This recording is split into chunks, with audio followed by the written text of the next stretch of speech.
Here's something that might shock you.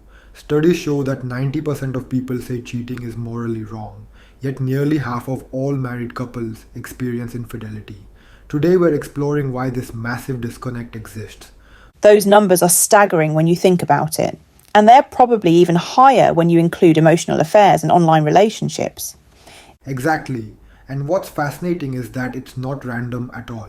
The science shows clear patterns in why people cheat, and it starts right in our brains with a complex chemical reaction.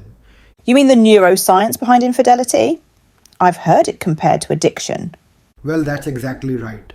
When someone starts an affair, their brain releases a flood of dopamine, the same reward chemical released during gambling or drug use.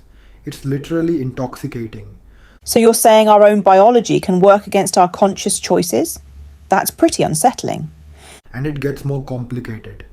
While dopamine spikes, oxytocin, our bonding hormone, actually decreases in the original relationship. It's like the brain is chemically preparing for detachment before anything physical happens. That explains why people often say they felt disconnected from their partner before the cheating started. Right? And here's where evolution comes in. Our ancestors actually developed infidelity as a survival strategy.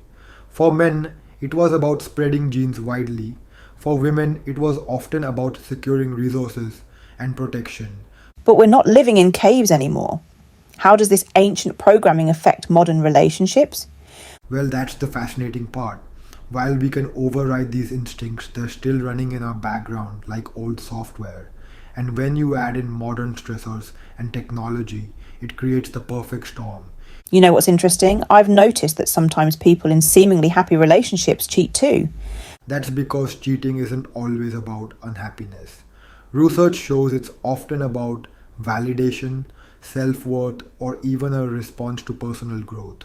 When someone starts evolving rapidly, it can create an energetic misalignment in the relationship. Could you explain more about this energetic aspect? It sounds intriguing. Think of relationships like radio frequencies. When couples are in sync, they're tuned to the same station. But when one person grows significantly, maybe through therapy, career changes, or personal development, and the other doesn't, static starts creeping in. That would explain why people often sense when their partner is pulling away, even before anything happens. Exactly. And here's what's really interesting. Studies show that couples who maintain shared growth experiences are 80% less likely to experience infidelity. It's about staying tuned to the same frequency. So what's the solution? How do couples protect themselves? The research points to three key factors. First, maintaining emotional intimacy through regular vulnerable conversations. Second, supporting each other's growth while staying connected. And third, actively creating novel experiences together. That makes sense, but it sounds like a lot of work. Well, here's the thing. The data shows that couples who spend just 6 hours per week on intentional connection reduce their chance of infidelity by 70%. It's not about quantity of time, it's about quality. Those are some compelling statistics. What else does the research show? Interestingly, couples who practice what psychologists call emotional transparency, sharing fears, dreams, and vulnerabilities regularly, have a 90% lower rate of infidelity. It's about creating such deep connection that neither partner wants to risk losing it. That's a much more empowering way to look at it than just living in fear of cheating. Exactly. Because here's what it all comes down to. Understanding the science of cheating isn't about finding excuses, it's about building stronger relationships.